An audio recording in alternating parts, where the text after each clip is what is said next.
Assalamualaikum warahmatullahi wabarakatuh. Kami dari kelompok 6 akan menjelaskan dan mempresentasikan pendidikan agama Islam bab 8 dengan tema membumikan Islam di Indonesia melalui akulturasi budaya. Seperti yang kita ketahui, agama merupakan sesuatu yang diwahyukan oleh Allah dan menjadi petunjuk bagi manusia untuk menjalani kehidupan. Dan agama merupakan sumber nilai yang harus menjadi rujukan bagi segala tindakan manusia, sehingga setiap tindakan manusia merupakan bagian dari ibadah kepada Allah Subhanahu wa Ta'ala. Lalu apa hubungannya dengan budaya? Yang lanjut saja ke pembahasan pengertian kebudayaan Islam. Budaya adalah hasil olah akal, budi, cipta rasa, karya, dan karsa manusia. Kebudayaan adalah suatu totalitas kegiatan manusia yang meliputi kegiatan akal, hati, dan tubuh yang menyatu dalam suatu perbuatan. Wujud kebudayaan yang nampak ialah pada adat istiadat, bahasa, peralatan hidup atau kita sebut teknologi, organisasi sosial, politik, religi, dan seni. Budaya tidak mungkin terlepas dari nilai-nilai kemanusiaan, namun bisa jadi lepas dari nilai-nilai ketuhanan. Jadi yang dimaksud kebudayaan Islam adalah semua hasil olah akal, budi, cipta rasa, dan karya manusia yang berdasarkan pada nilai-nilai Islam dan tidak bertentangan dengan aturan-aturan yang telah ada di agama Islam. Lanjut pembahasan kedua, yaitu dasar-dasar kebudayaan Islam. Berawal dari tugas Rasulullah SAW yang meletakkan dasar-dasar kebudayaan Islam dan kemudian berkembang menjadi sebuah peradaban Islam. Dasar-dasar kebudayaan Islam ini yang juga merupakan inti pokok ajaran Islam adalah tauhid atau akidah, syariat, hukum Islam, dan maslahat akhlak. Tauhid sendiri menjadikan kebudayaan mempunyai unsur ketuhanan. Bahasa Latinnya yaitu theosentris, yaitu menjadikan Al-Quran dan hadis sebagai sumber inspirasi dan idealisme berkebudayaan. Lalu yang syariat ialah menjadikan kebudayaan punya kendali, punya mata untuk dapat memilah antara kebaikan dan kebatilan. Sedangkan akhlak atau maslahat ialah menjadikan kebudayaan bermartabat dan menjunjung tinggi nilai-nilai kemanusiaan. Dengan demikian, kebudayaan Islam bukanlah kebudayaan sekuler yang bebas dari nilai dan norma agama. Dapat disimpulkan dari dasar-dasar kebudayaan Islam bahwa kebudayaan Islam adalah kebudayaan yang mempunyai unsur dan menjunjung tinggi nilai-nilai ketuhanan dan kemanusiaan, yaitu menjunjung inti dari pokok ajaran Islam yang telah disebutkan tadi. Di sini saya akan menjelaskan materi yang ketiga, yaitu peran dan fungsi budaya dalam Islam. Kebudayaan adalah perpanjangan dari perilaku agama. Agama bagaikan ruh yang datang dari langit, sedangkan budaya adalah jasad bumi yang siap menerima ruh agama, sehingga pertemuan antara kebudayaan melahirkan peradaban. Tidak ada peristiwa sejarah dan budaya tanpa kehadiran dan keterlibatan Tuhan di dalamnya. Budaya adalah tempat Tuhan untuk berinkarnasi melalui asma, kehendak, dan ilmunya untuk mengaktualkan dirinya dan manusia adalah agen Tuhan yang menghubungkan antara kehendak Khalik di langit dengan realitas makhluk di bumi. Oleh karena itu, akhlak manusia selalu mengorientasikan diri pada kualitas ilahi di satu sisi dan berbuat baik pada sesama penduduk bumi di sisi yang lain. Untuk materi yang keempat adalah universalisme Islam. Salah satu karakteristik dari ajaran Islam adalah sifatnya yang universal. Universalisme Islam yang dimaksud adalah bahwa ajaran Islam ditunjukkan untuk semua umat manusia, segenap ras dan bangsa, serta untuk semua lapisan masyarakat. Ia bukan ajaran untuk bangsa tertentu, wilayah tertentu, atau zaman tertentu. Untuk materi yang kelima adalah kosmopolitanisme kebudayaan Islam. Sifat ajaran Islam yang universal, mau tidak mau telah berpengaruh pada pandangan budaya yang kosmopolit, yaitu sebuah pola budaya yang konsep-konsep dasarnya meliputi dan diambil dari seluruh budaya umat manusia. Refleksi dan manifestasi kosmopolitanisme Islam bisa dilacak dalam etalase sejarah kebudayaan Islam sejak zaman Rasulullah, baik dalam format non-material seperti konsep-konsep pemikiran maupun yang material seperti seni, arsitektur, bangunan, dan sebagainya. Sekian, terima kasih. Pada pembahasan kali ini saya akan membahas tentang kelompok-kelompok Islam. Negara Indonesia adalah satu negara popularitas mayoritas terbanyak di dunia yang umatnya memegang sebagai menganut agama Muslim atau Islam.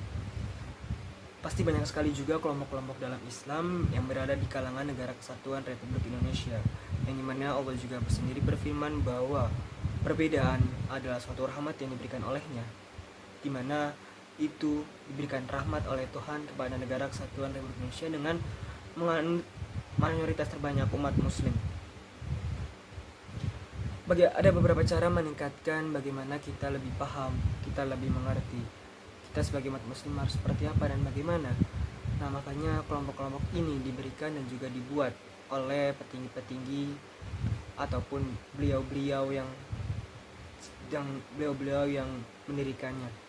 Ada dua kelompok dalam Negara Kesatuan Republik Indonesia yang diakui oleh negara, yaitu adalah Nahdlatul Ulama dan juga Muhammadiyah, di mana Nahdlatul Ulama didirikan pada 16 Rajab 1344 Hijriah atau 31 Januari 1926 Masehi. Pastinya Nahdlatul Ulama didirikan dengan tidak sembarang tujuan, yang dimana tujuannya adalah memelihara, melestarikan, mengembangkan, dan juga mengamalkan ajaran-ajaran Islam dan mengikuti salah satu mazhab 4 masing-masing adalah Abu Hanifah, An-Nu'man, Imam Malik bin Anas, Imam Muhammad bin Idris Asy-Syafi'i, dan Imam Ahmad bin Hanbal.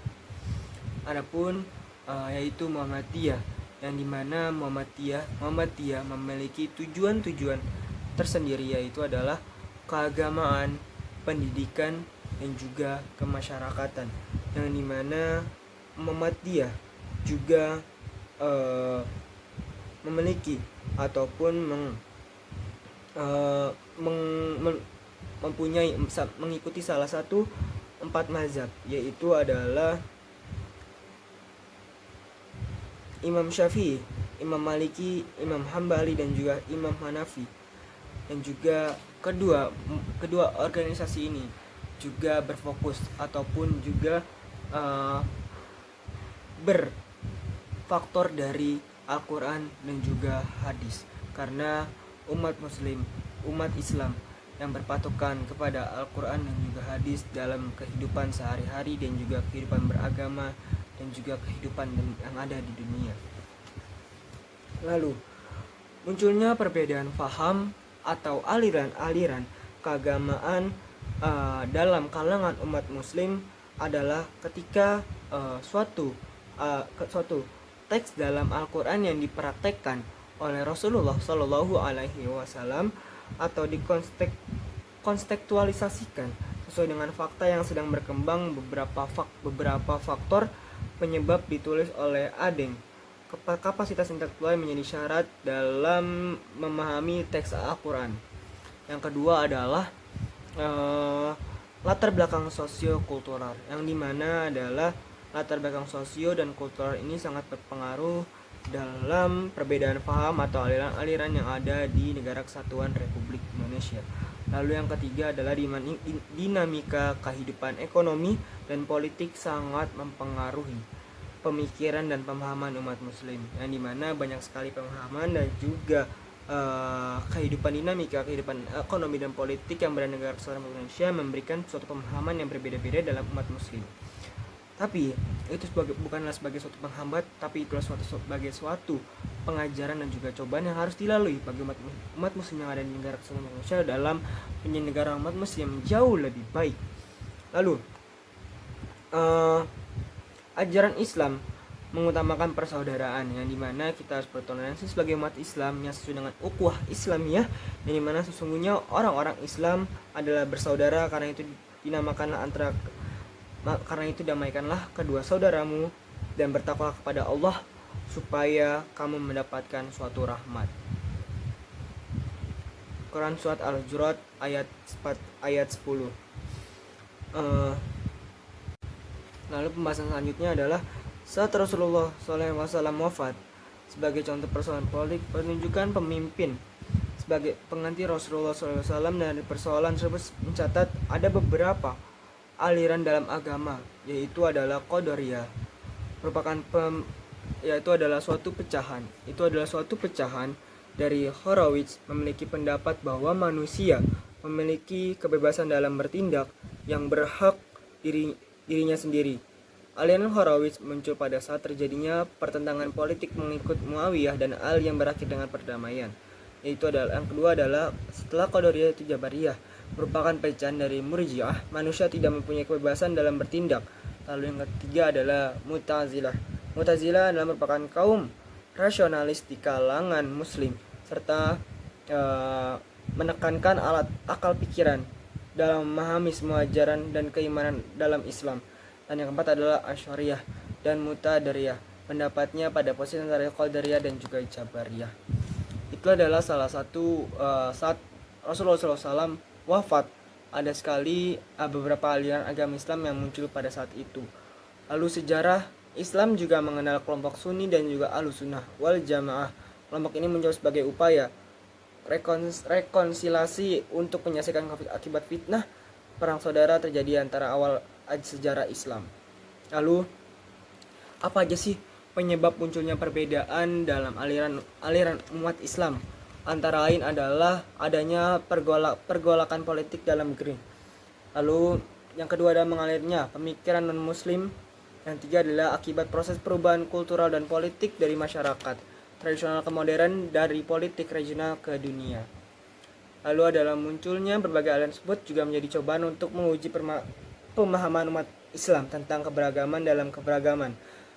Tapi sekarang ironisnya, faktanya yang dijumpai di kalangan antara umat muslim dan juga kalangan masyarakat adalah mensikapinya bagaimana beragama adalah menganggap golongan sendiri yang paling benar dan secara sadar mengkafirkan golongan lain yang berbeda, bahkan menjadi pembunuhan hanya karena permasalahan perbedaan aliran. Salah satu solusi, bagaimana solusi untuk memecahkan kasus tersebut, yaitu adalah memaknai perbedaan salah satu motivasi untuk berlomba-lomba dalam kebaikan, baik kondisi tegaknya nilai-nilai kemanusiaan sehingga terwujud kerahmatan dan kemaslahatan. Itu adalah salah satu solusinya. Lalu pada poin pembahasan ke-6 hanya seperti saja, kesimpulan yang saya dapatkan adalah pada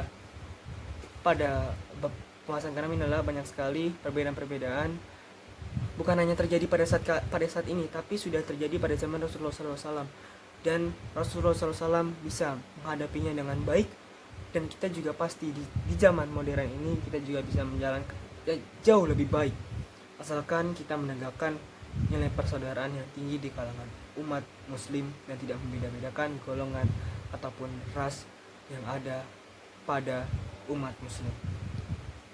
Ketujuh adalah wujud mengakulturasi ajaran Islam dengan budaya dan contohnya di Indonesia. Islamisasi budaya adalah mempertahankan sisi baik pada budaya lokal yang tidak bertentangan dengan nilai dan ajaran Islam dan mengganti hal-hal yang bertentangan dengan menghadirkan sebuah budaya alternatif yang cerdas, kreatif, inovatif, dan syar'i untuk kemudian menjadi budaya lokal yang islami. Perwujudan akulturasi ajaran Islam dengan budaya di Indonesia memiliki beberapa contoh, yaitu seni bangunan, sistem penanggalan atau kalender, perayaan keagamaan, seni rupa wayang, seni aksara, seni sastra, seni tari dan musik, sistem pemerintahan, dan kosakata. Kesimpulan yaitu perjalanan sejarah rekonsiliasi antara Islam sebagai agama dan budaya lokal yang melingkupinya serta adanya landasan hukum legitimatif dari syarah berupa urf dan maslahah. Maka untuk strategi pengembangan budaya Islami di Indonesia yang multi etnis dan budaya, pendekatan budaya tanpa meninggalkan nilai-nilai spirit Al-Quran, karena Islam adalah agama yang menyeluruh dalam budaya, sikap, dan mentalitas. Sekian dari saya. Wassalamualaikum warahmatullahi wabarakatuh.